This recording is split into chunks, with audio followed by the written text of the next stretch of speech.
अस्सलामुअलैकुम बच्चों। तो मेरे बच्चे एनईडी यूनिवर्सिटी के पास पेपर की सॉल्यूशन की सीरीज शुरू की जा रही है। आगे चल के आपका एनईडी यूनिवर्सिटी का राउंड 1 भी आने वाला है, जो कि एक्सपेक्टेड है 24 से स्टार्ट होगा और उसके बाद राउंड 2 भी आएगा। तो जाहिर है ये जो पास पेपर्स हैं जो माजी में एनईडी यूनिवर्सिटी के जो एंट्रेंस टेस्ट के अंदर पूछे गए हैं वो सारे के सारे आपको यहाँ पे मिल रहे होंगे। ठीक है, मैं ऑब्वियस सी बात है, मेरा बेटा चूंकि मेरा सब्जेक्ट फिजिक्स है तो मैं आपको फिजिक्स का पोर्शन सॉल्व करा रहा हूँ। ये जितने भी पास पेपर्स हैं इनके बारे में आपने ये जहन में रखना है, ये सारे के सारे हमारे पास कहाँ से आए हैं। ये मेरे बच्चे सारे के सारे रिक्रिएटेड पास पेपर्स हैं। ठीक है, आपने डिफरेंट जगहों पे देखे होंगे रिक्रिएटेड पास पेपर्स आपको बिखरे हुए डिस्पर्स्ड फॉर्म में मिलते हैं।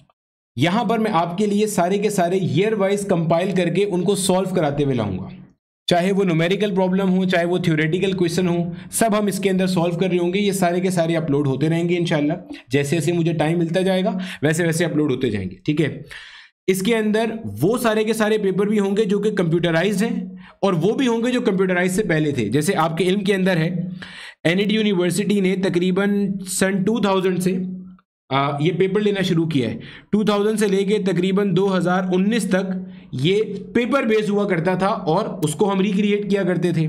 फिर 2019 के अंदर कोरोना आया, कोविड आया, तो 2019 के बाद से 2020 से ऑनवर्ड 2020, 2021, 22, 23, 24 इन सब के जो आपको पास पेपर्स मिलेंगे, यानी कि अभी मैं 2025 में ज़ाहिर है ये वीडियो बना रहा हूँ, तो 2024 तक के आपको जितने भी पास पेपर्स मिलेंगे ये सारे के सारे हैं कंप्यूटर बेस्ड टेस्ट, इनको हम कहते हैं सीबीटी। इन पास पेपर्स को खास तौर पे ये जो आपको 2020 से 2024 तक के मिलेंगे, इनको सॉल्व करने का फायदा क्या होने वाला है? इनको सॉल्व करने का फायदा मेरा बेटा ये होने वाला है कि जो आपके पास नंबर ऑफ क्वेश्चंस होते हैं ना, वो हमेशा कैसे होते हैं? फिक्स होते हैं। जाहिर सी बात है, आपके पास एक क्वेश्चन का बैंक है किसी भी यूनिवर्सिटी के पास जो सीबीटी टेस्ट लेता है, कंप्यूटर बेस्ड टेस्ट लेता है, उनका क्वेश्चन का बैंक हमेशा कैसा होता है? फिक्स होता है। उसी में से पलट पलट के क्वेश्चंस क्या हो रहे होते हैं? रिपीट हो रहे होते हैं। मैं ये रिकमेंड हरगिज नहीं करूंगा कि आप सिर्फ पास पेपर्स पे रिलाई करो, लेकिन ये रिकमेंड जरूर करूंगा कि अगर आपकी तैयारी पूरी हो गई है, अगर आप सब कुछ पढ़ चुके हो, तो आप ये फ्लेवर लेने के लिए, ये एक टेस्ट लेने के लिए कि एनईडी यूनिवर्सिटी किस तरह के सवालात हमसे माजी में पूछ चुकी है, आप इसके ऊपर जा सकते हो, बेफिक्र होकर इसको फॉलो कर सकते हो। आपको इंशाल्लाह मजा भी आएगा और समझ भी आएगा। तो शुरू करते हैं पास पेपर का सॉल्यूशन। अच्छा बेटा, क्वेश्चन नंबर 1 में आपसे कह रहे हैं the emissive power of a black body radiation is directly proportional to.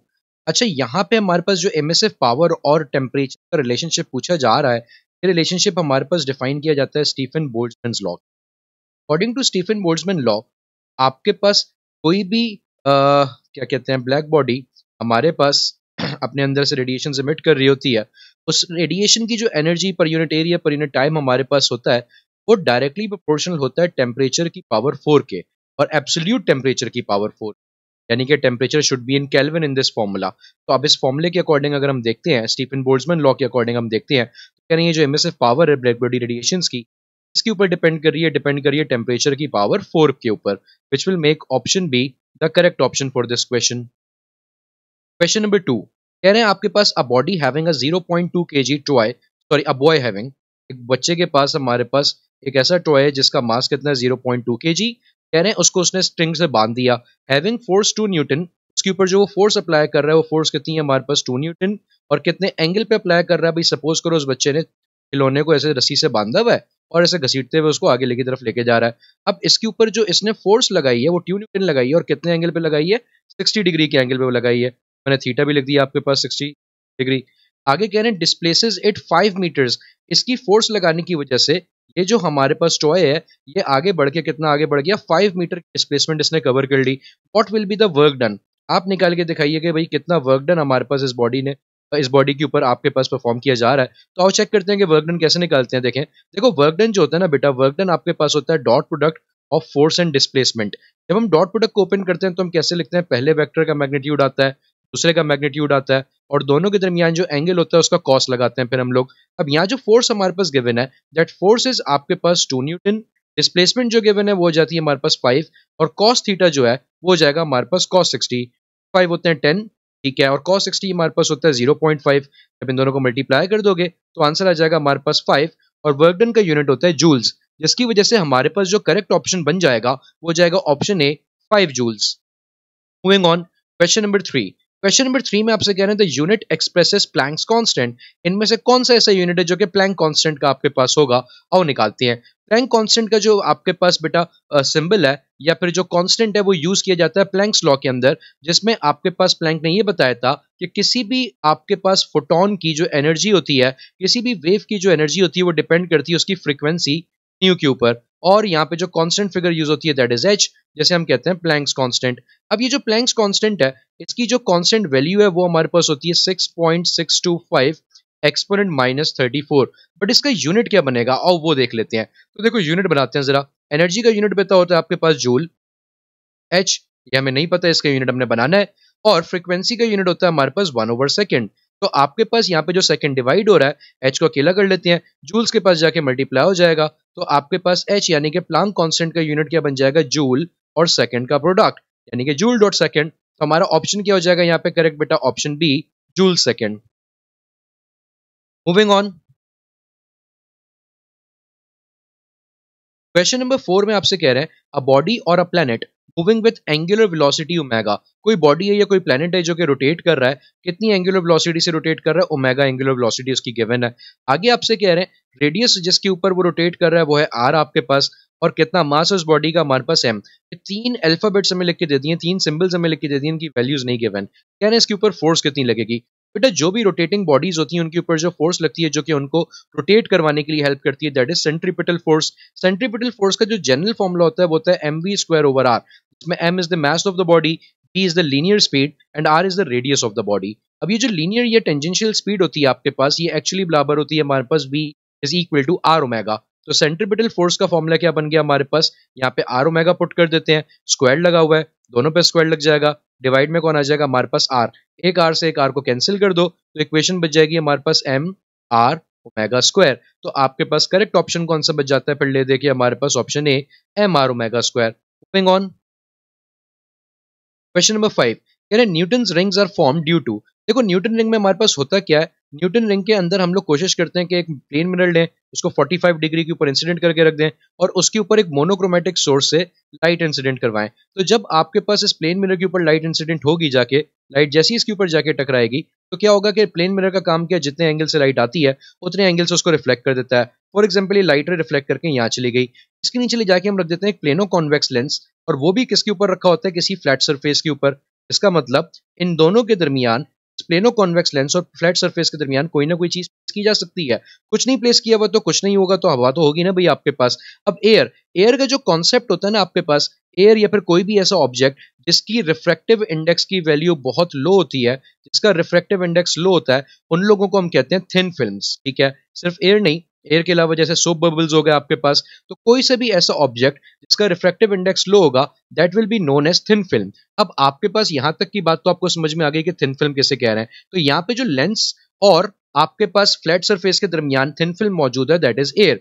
अब होगा क्या, इस थिन फिल्म में से हमारे पास ये लाइट रे क्रॉस करके जाती है, टकरा के वापस आ रही होती है कि इतने में दूसरी लाइट रे ऊपर से आ जाएगी, वो दूसरी लाइट रे पहली लाइट रे के साथ क्या करेगी? इंटरफेरेंस। तो इसका मतलब यहाँ पे हमारे पास जो फिनोमेना हम लोगों को देखने को मिलता है दैट इज इंटरफेरेंस, और इंटरफेरेंस भी किसके अंदर हो रहा है? वो हो रहा है हमारे पास एक थिन फिल्म के अंदर, जिसकी वजह से न्यूटन रिंग का जो करेक्ट ऑप्शन बन जाएगा वो बन जाएगा कि भाई न्यूटन रिंग क्यों बन रही है? थिन फिल्म के अंदर इंटरफेरेंस होने की वजह से आपके पास। अब आगे मूव करते हैं, मूविंग ऑन, कह रहे हैं for a thin lens magnification is the ratio of. Magnification बेटा किस तरह से निकाला जा सकता है? हमारे पास मैग्निफिकेशन का जो फॉर्मूला होता है ये दो तरह से डिफाइन किया जाता है, या तो ये रेशियो होता है image distance over object distance का, या ये रेशियो होता है height of image divided by height of object का। तो जब आप इन दोनों का रेशियो निकालते हो तो मैग्निफिकेशन हमें मिल जाती है कि कोई भी लेंस या कोई भी मिरर आपके पास कितना किसी इमेज को मैग्नीफाई करके दे रहा है। तो now look for the option. Option में पहले में कह रहे हैं image distance to object distance, yes यही करेक्ट ऑप्शन है आपके पास। इमेज डिस्टेंस यानी कि Q और P का जब हम लोग रेशियो निकालते हैं तो आपके पास वो किसके बराबर आ जाता है? मैग्निफिकेशन के। मूविंग ऑन,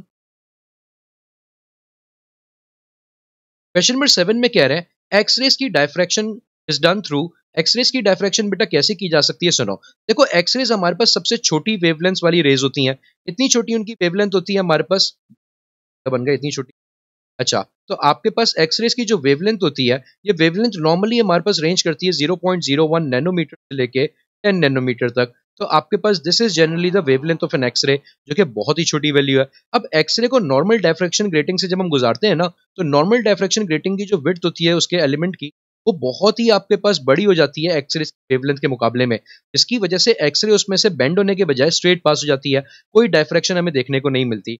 तो एक्सरे को डायफ्रैक्ट करवाना है तो बहुत ही छोटा गैप जनरेट करना पड़ेगा। वो सबसे छोटा गैप हम लोग किस तरह से लेकर आते हैं बेटा, हम लोग लेकर आते हैं एक NaCl का क्रिस्टल।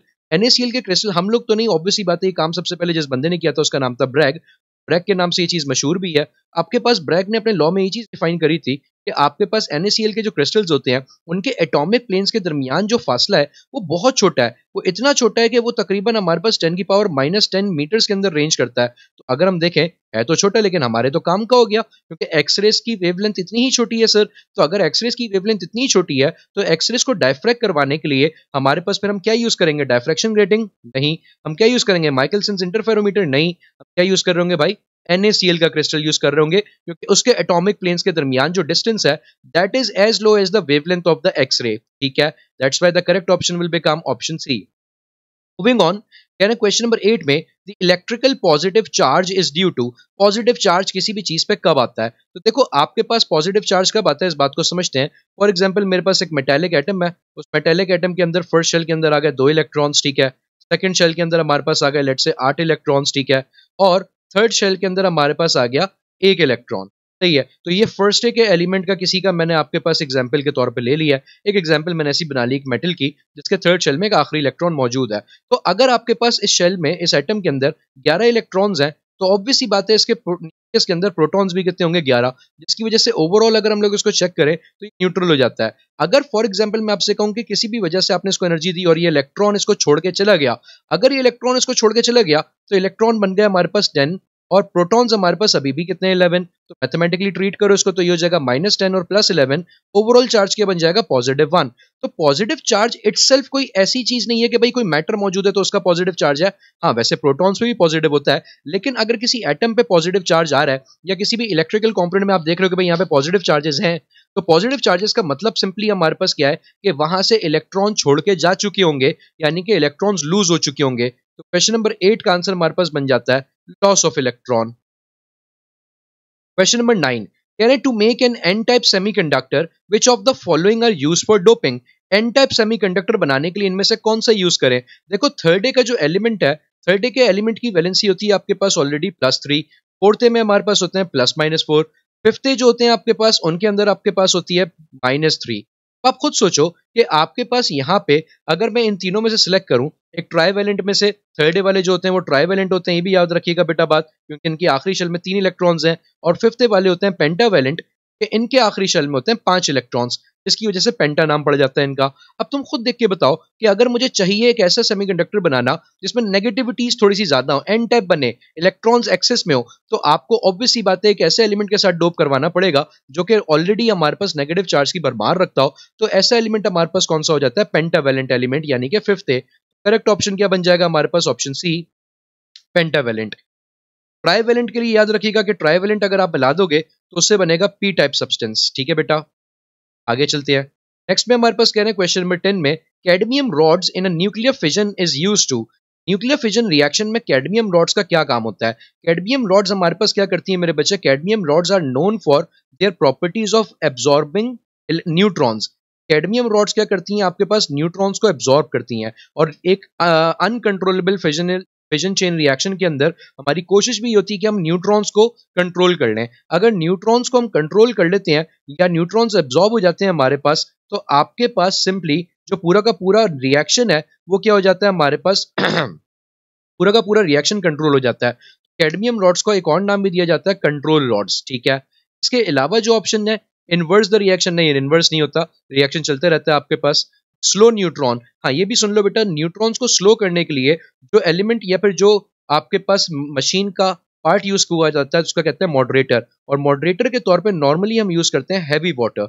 हैवी वाटर का क्या काम होता है कि वो आपके पास न्यूट्रॉन्स को स्लो डाउन करेंगे, न्यूट्रॉन स्लो डाउन होंगे तो ऑटोमेटिकली फिजन का जो रिएक्शन है, जो चेन रिएक्शन है, वो भी स्लो डाउन हो जाएगा। तो फिलहाल कैडमियम रॉड्स पे सवाल था। कैडमियम रॉड का काम होता है न्यूट्रॉन्स को एब्जॉर्ब करना, इनको हम कंट्रोल रॉड्स भी कहते हैं। तो इस वजह से हमारा ऑप्शन क्या बन जाएगा, इसका काम क्या है, रिएक्शन को कंट्रोल करना, ए। मूविंग ऑन, क्वेश्चन नंबर 11 कह रहे हैं acoustic deals with the branch of. देखो बेटा, ये जो अकूस्टिक है आपके पास, ये फिजिक्स की एक ब्रांच है। नाम से शायद आपको ये समझ में आ भी रहा हो कि क्या ये लाइट से डील करती होगी। नहीं सर, लाइट से तो नहीं डील कर सकती। लाइट्स को तो हम नॉर्मली फोटोन से रिप्रेजेंट करते हैं, तो लाइट की डीलिंग तो नहीं आ सकती इसमें। D, sound. जी हाँ, अकूस्टिक जो है ये आपके पास ऐसी ब्रांच है फिजिक्स की जिसका काम होता है साउंड की प्रॉपर्टी से डील करना। साउंड की प्रोपोगेशन, साउंड की स्पीड, साउंड का आपके पास प्रॉपर्टीज के चेंज होने के अंदर क्या क्या फैक्टर्स इन्वॉल्व हो सकती हैं, वो तमाम हम लोग पढ़ते हैं अकूस्टिक्स के अंदर। ठीक है, तो आपके पास ऑप्शन हो जाएगा 11 का बी। क्वेश्चन नंबर 12 कह रहे हैं एलईडी स्टैंड्स फॉर। ये जो आपके पास सिंपल सी एब्रीविएशन है, इसको समझ लेते हैं साथ साथ। एलईडी हमारे पास होती है लाइट, ई से हमारे पास आता है इमिटिंग, ठीक है जी, और डी से हमारे पास आता है डायोड। यानी कि एक ऐसा डायोड कि जब उसमें से करंट आपके पास होगा या वो अपनी फंक्शनैलिटी की स्टेज में आएगा तो वो अपने अंदर से लाइट इमिट करने लग जाएगा, फोटॉन्स इमिट करने लग जाएगा। तो एलईडी का मतलब होता है लाइट इमिटिंग डायोड। नॉर्मली आप अपने घरों में भी यूज करते हो अक्सर, तो वहां पे भी एलईडी, जो हम लोगों का नाम तो खैर बहुत ही यूज करते हैं, इस नाम की फुल फॉर्म हमें शायद अगर याद हो तो बहुत अच्छी बात है, नहीं याद तो याद कर लीजिए। That is a light emitting diode. और इसका फंक्शन क्या होता है हमारे पास कि जब भी इसमें से करंट पास होता है ये अपने अंदर से फोटॉन्स इमिट करना स्टार्ट कर देती है। तो आपके पास एलईडी क्या हो जाती है, light emitting diode, which will make option be the correct option for this case. Moving on, question number 13 कह रहे हैं ट्रांसफॉर्मर इज यूज्ड टू। देखो ट्रांसफॉर्मर में क्या होता है हमारे पास, ट्रांसफॉर्मर के अंदर एक प्राइमरी कॉइल होता है। इस प्राइमरी कॉइल को हम लोग कनेक्ट कर देते हैं किसी भी ऑल्टरनेटिंग करंट सप्लाई के साथ, ठीक है। और इस प्राइमरी कॉइल के बिल्कुल आपने क्या किया होता है, इस प्राइमरी कॉइल को एक कोर पे वाइंड किया होता है और उस कोर के ऊपर हम लोगों ने क्या करते हैं, एक और कॉइल वाइंड कर देते हैं जिसे हम कहते हैं सेकेंडरी कॉइल। जिसको कनेक्ट कर देते हैं किसी भी लोड से उठा के, फॉर एग्जाम्पल फ्रिज से उठा के कर दिया आपने, कोई भी ऐसी चीज जिसको आप बिजली से चलाना चाह रहे हो। तो होता क्या है कि प्राइमरी कॉइल के अंदर आने वाला जो करंट या वोल्टेज होता है, अगर उसमें किसी भी वजह से वेरिएशन आती है, किसी भी वजह से अगर हमारे पास उसमें वेरिएशन आती है तो सेकेंडरी कॉइल के अंदर ईएमएफ इंड्यूस हो जाती है और जितनी उसमें वेरिएशन आती है वो उसको बैलेंस कर देता है। जिसको हम लोग इस तरह से भी कहते हैं कि ट्रांसफॉर्मर की हम दो टाइप्स बनाते हैं। एक बनाते हैं स्टेप अप, स्टेप अप का काम होता है वोल्टेज को बढ़ाना। एक होता है स्टेप डाउन, स्टेप डाउन का काम होता है वोल्टेज को कम करना। तो आपके पास इस तरीके से ट्रांसफॉर्मर की दो टाइप्स बन जाती हैं। अब यहाँ पे सवाल पड़ते हैं कि अरे इंक्रीज एसी नहीं, ऑल्टरनेटिंग करंट को नहीं, वोल्टेज को हमारे पास वेरी करता है। वोल्टेज इंक्रीज करता है, वोल्टेज डिक्रीज करता है आपके पास एक transformer. Convert AC into DC नहीं, ये काम होता है बेटा एक डायोड का या रेक्टिफायर का। सही है, तो करेक्ट ऑप्शन क्या हो जाएगा हमारे पास, option B, to vary the voltage. Voltage को आपके पास क्या करना, चेंज करना, कभी बढ़ा भी सकता है, ये डिक्रीज भी कर सकता है। ठीक है, मूविंग ऑन, क्वेश्चन नंबर 14 में कह रहे हैं a vector having no magnitude. यानी कि फॉर एग्जांपल एक वेक्टर ए मान लो, उसका मैग्नीट्यूड नहीं है। मैग्नीट्यूड कितना है, 0। यहीं से आपके पास मुझे लग रहा है कि आगे ना भी पढ़ो तो आपको ऑप्शन समझ में आ जाएगा। एक ऐसा वेक्टर जिसका मैग्नीट्यूड 0 हो जाता है, या 0 को दूसरा नाम क्या दे सकते हैं हम, नल हो जाता है, तो ऐसे वेक्टर को भी हम क्या कहते हैं, नल वेक्टर। और नल वेक्टर की बेटा कोई डायरेक्शन स्पेसिफाइड नहीं है। नल वेक्टर की डायरेक्शन स्पेसिफाइड नहीं होती तो इसको हम कहते हैं आर्बिट्ररी डायरेक्शन, एक अनस्पेसिफाइड डायरेक्शन है। जिसकी एक छोटी सी एग्जांपल लेते हैं कि फॉर एग्जांपल यहाँ पे एक डब्बा है, इस डब्बे को यहाँ से भी एक बंदा खींच रहा है 10 न्यूटन की फोर्स से, इस डब्बे को यहाँ से भी एक बंदा खींच रहा है 10 न्यूटन की फोर्स से। तो मुझे बताओ इस डब्बे के ऊपर रिजल्टेंट फोर्स कितनी लग गई। सर 10 में से 10 माइनस कर देंगे तो रिजल्टेंट फोर्स हो जाएगी 0 न्यूटन। और इस रिजल्टेंट की डायरेक्शन बताओ। सर कोई डायरेक्शन स्पेसिफाई कर ही नहीं सकते हम लोग यहाँ पे, इसलिए ये क्या कहलाएगा हमारे पास, एक नल वेक्टर जिसकी डायरेक्शन अनस्पेसिफाइड है, आर्बिट्ररी है हमारे पास। ठीक है बेटा, मूविंग ऑन, क्वेश्चन 15 में कह रहे हैं a force F is such that Fx is equal to Fy is equal to 6। Fx और Fy बराबर हैं, जिसका मतलब x कंपोनेंट और y कंपोनेंट हमारे पास क्या है, बराबर है। दोनों की वैल्यू कितनी है, 6। Fx भी 6 है हमारे पास और Fy भी 6 है। अब इन दोनों को जो रिजल्टेंट है F, जो कि हमारे पास यहाँ पे लाई कर रहा होगा, ये F जो है, इस F के बारे में पूछ रहे हैं कि बताओ इस F का x एक्सिस के साथ कितना एंगल बन रहा होगा। अब अगर आप गौर से देखें तो ये एक राइट एंगल ट्राइंगल भी बन जाता है। राइट एंगल ट्राइंगल में हमें क्या क्या पता है, राइट एंगल ट्राइंगल की हमें बेस पता है यहाँ पे, और हमें परपेंडिकुलर पता है, या हम इसको ये भी कह सकते हैं कि हमें ऑपोजिट पता है, और बेस को हम लोग कहते हैं एडजेसेंट, तो आपको एडजेसेंट भी पता है। तो अब आप खुद सोचो, अगर आपको परपेंडिकुलर या बेस पता है या ऑपोजिट या एडजेसेंट पता है, तो कौन सा ट्रिग्नोमेट्रिक रेशियो मुझे हेल्प करना चाहिए इस इक्वेशन को सॉल्व करने के लिए। तो आओ लगाते हैं। हमारे पास होता है some people have curly brown hair till painted black, यानी कि यहाँ पे अप्लाई कर सकते हो टेन थीटा, जो कि बराबर होता है परपेंडिकुलर ओवर बेस के। तो अब अगर मुझे यहाँ से थीटा निकालना है तो थीटा बराबर हो जाएगा tan inverse perpendicular is F Y and base is F X. और ये फॉर्मूला भी याद रख लीजिए बेटा डायरेक्टली, कि अगर एंगल निकालना होगा अगर किसी भी दो परपेंडिकुलर वेक्टर्स का के रिजल्टेंट का एक्स एक्सिस के साथ, तो वो हम इसी तरीके से निकालते हैं। तो आपके पास इसके अंदर वैल्यूज पुट कर देते हैं, ये हो जाएगा हमारे पास टेन इनवर्स, ठीक है, एफ वाई भी 6 एफ एक्स भी 6, दोनों कैंसिल होकर बन जाएंगे 1, और टेन इनवर्स ऑफ 1 बराबर होता है बेटा आपके पास 45 डिग्रीज के, जिसकी वजह से हमारा करेक्ट ऑप्शन क्या बन जाता है, option C 45 degrees. Moving on, question number 46 कह रहे वर्क फंक्शन। देखो बेटा वर्क फंक्शन क्या होता है इस बात को समझना।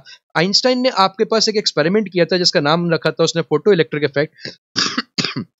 फोटो इलेक्ट्रिक इफेक्ट में उसने ये बात एक्सप्लेन करी थी कि अगर मैं किसी मेटल सरफेस के ऊपर आपके पास फोटॉन्स इंसिडेंट करवाता हूं, तो क्या होता है उसकी वजह से हमारे पास ये मेटल सरफेस जो है अपने इलेक्ट्रॉन्स इजेक्ट कर देता है।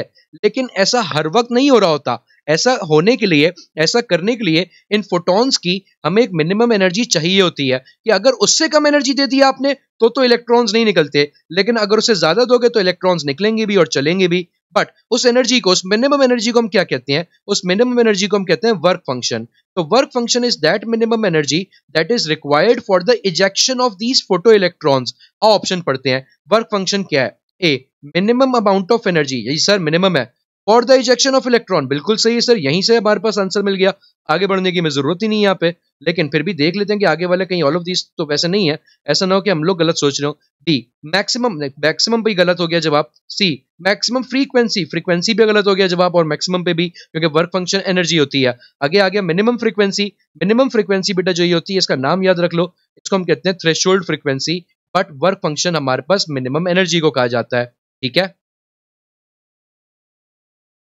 मूविंग ऑन, क्वेश्चन नंबर 17 कह रहे हैं अ box is lifting up by the help of a string. अच्छा, मेरे पास एक बॉक्स है, मान लेते हैं ये रहा वो बॉक्स, ठीक है। अगर ये बॉक्स आपने किसी स्ट्रिंग से हैंग करा हुआ है, ठीक है, इस तरह से स्ट्रिंग से हैंग किया हुआ है, ठीक है। अगर स्ट्रिंग से हैंग किया हुआ है तो एक बॉक्स का एक वेट होगा जो कि कहाँ कर रहा होगा, डाउनवर्ड।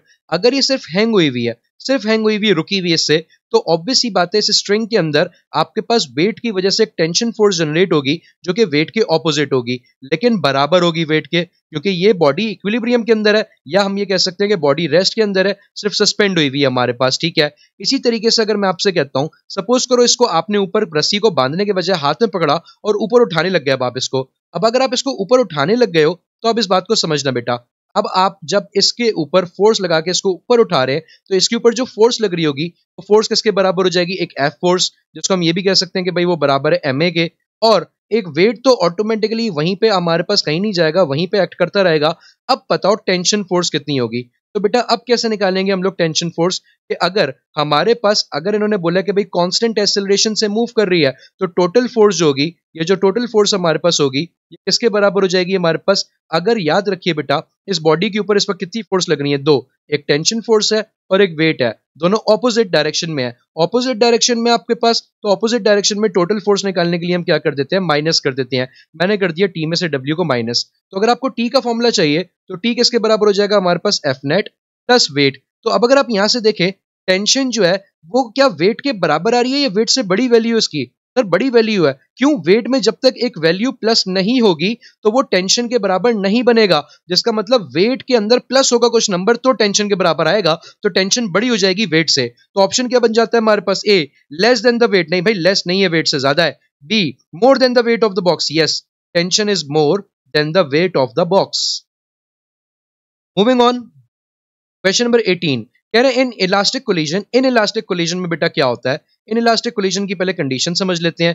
देखो कोलिजन किसे कहते हैं, कोलिजन एक ऐसे फिजिकल कांटेक्ट को कहते हैं दो बॉडीज के दरमियान जिसमें दो चीजें एक्सचेंज होती हैं। एक मोमेंटम एक्सचेंज होता है बॉडीज के दरमियान, यानी कि मोशन एक्सचेंज होता है, और उस मोशन की वजह से जो मोशन एक्सचेंज हुआ है बॉडी में एनर्जीज भी एक्सचेंज हो जाती हैं जिनको हम कहते हैं kinetic energy, energy due to motion, ठीक है। अब इनइलास्टिक कोलिजन के अंदर क्या होता है बेटा, इनइलास्टिक कोलिजन एक ऐसी कोलिजन है जिसमें मोमेंटम कंजर्व रहेगा टकराने से पहले, और टकराने के बाद पूरे सिस्टम का मोमेंटम हमारे पास सेम रहेगा, कहीं भी जाया नहीं होगा। जबकि काइनेटिक एनर्जी क्या रहती है, नॉट कंजर्व, या आपके पास ये सेम नहीं रहती, बल्कि काइनेटिक एनर्जी का कुछ हिस्सा हीट, साउंड या आपके पास वेस्ट एनर्जी के तौर पे वेस्ट हो जाता है। तो आपके पास इनइलास्टिक कोलिजन कैसी कोलिजन हुई, जिसमें मोमेंटम तो कंजर्व रहा लेकिन काइनेटिक एनर्जी हमारे पास कंजर्व नहीं रहती। तो करेक्ट ऑप्शन क्या बन जाएगा, option A, only momentum is conserve, उसके अलावा कोई भी चीज कंजर्व नहीं है। ठीक है बेटा, अगर सवाल होता both kinetic energy and momentum conserve हो तो ये कहलाती है इलास्टिक कोलिजन,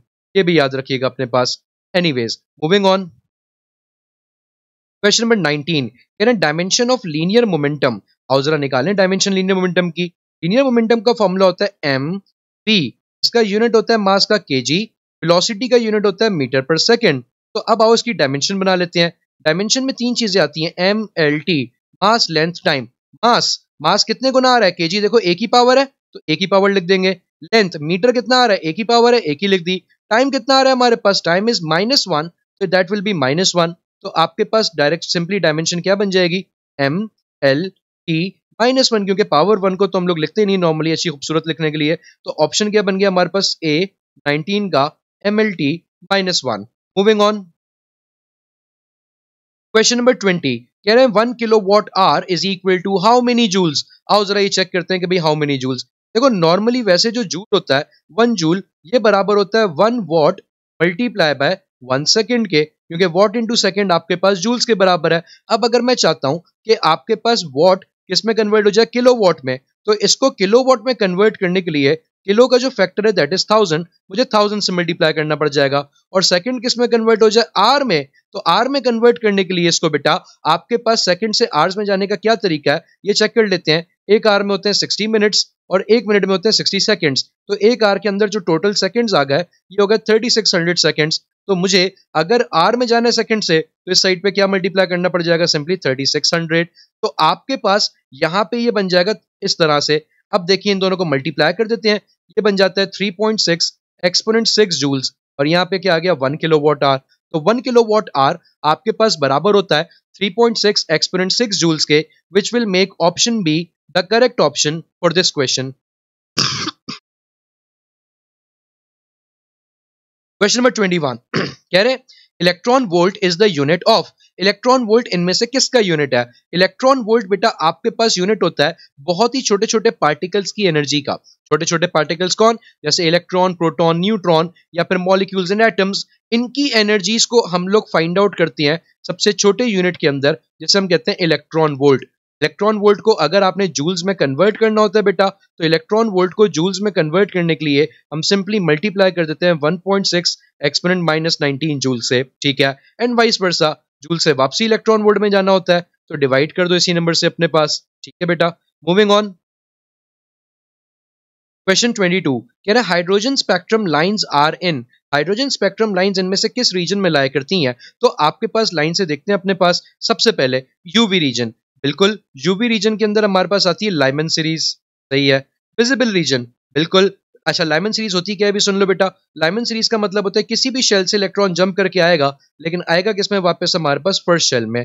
अगला है विजिबल सीरीज। विजिबल सीरीज हमारे पास आती है बामर रीजन के अंदर। अब बामर रीजन में क्या होता है कि इलेक्ट्रॉन किसी भी शेल से जंप करके वापस आ रहा होता है हाइड्रोजन का, लेकिन आता है किसमें, सेकंड शेल में। तो आपके पास लाइमन के अंदर फर्स्ट शेल में आता है, बामर के अंदर सेकंड शेल में आता है। ठीक है, तो हाइड्रोजन के अंदर हमारे पास बामर सीरीज भी एग्जिस्ट करती है। अच्छा, अब बामर भी एग्जिस्ट करती है, लाइमन भी कर रही है, यानी कि यूवी और विजिबल दोनों कर रही हैं, तो इंफ्रारेड भी करती हैं। इंफ्रारेड करती है हमारे पास बेटा पाशियन सीरीज के अंदर, जिसमें वापसी आता है इलेक्ट्रॉन थर्ड शेल में, तो ये भी एग्जिस्ट करता है। तो करेक्टली ऑप्शन क्या बन गया मेरे पास, सिंपली फिर ऑल ऑफ दीज। हाइड्रोजन में इन सब वेव्स में से कोई ना कोई कभी ना कभी आपके पास एमिट हो रही होती है, depending upon the number of shell it is going to jump into, कौन से ग्राउंड स्टेट में इलेक्ट्रॉन वापस जा रहा है आपके पास। ठीक है बेटा,